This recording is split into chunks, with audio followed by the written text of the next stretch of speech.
พ่อแม่พี่น้องมื้อนี้ก็สิพามากินข้าวแรงเนาะมีจำเป็น2 ไม้แล้วก็ปิ้งซีนเนาะสิได้บ่มีแจ่วโอ้ยเนาะมากินข้าวนำกันพี่เขาก็ อืม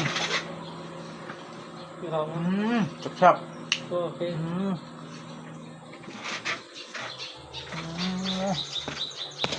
สัตว์ป่าเด้อสัตว์ป่าเด้อ หมักเผ็ดตัดเด้อ กินน้ำกันกินน้ำกัน มาเด้อแซ่บน้ำกันพ่อแม่พี่น้อง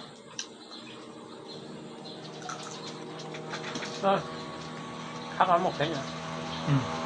มันมีเกลือแล้วก็ซื้อมาแต่